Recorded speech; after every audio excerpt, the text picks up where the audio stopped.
And the concern in Howard County is to try to protect students from the dangers of vaping and drugs like marijuana and opioids. But it is the adults who are getting the drug education message. 11 News education reporter Tim Tootin live in the newsroom to explain, and Tim, a really eye-opening training session. Well, Deborah, Andre, just when you thought you were up to date on what teenagers are doing to get high, a drug expert steps in and flips the script.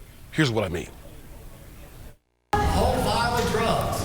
Cool, right? Mike Gimbel, a former heroin addict turned drug czar, educating more than 140 Howard County school nurses and health assistants. The drug issue with teenagers changes so quickly that if you're not up on the new trends, you're behind. Highlighter. Gimbel says so often it's what's overlooked that can do the most harm. The bottom comes out, and it's a pipe. Just like that. Just like that. It's very scary. We don't have a right to search, but now we always got to question everything. It's very scary. So this one is real. This one is fake, but from a distance it looks like real lipstick, but it pops off, and there's your bowl.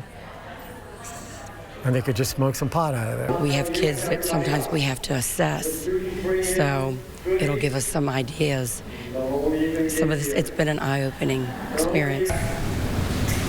Just like that. Vaping is a major issue, but it's not the only thing that has school officials concerned. We wanted to make sure that our nurses and our health assistants really got a good understanding of what's being used, what paraphernalia is in the schools. That way they can help the staff easily identify what's going on in the buildings. Mike Gimbel says his 2-hour lecture may be slightly out of date by the time students return to the classroom. There'll be new trends, new things happening, and we need to be on top of it so we can at least educate the parents and the schools and the kids. And that's what Howard County had in mind.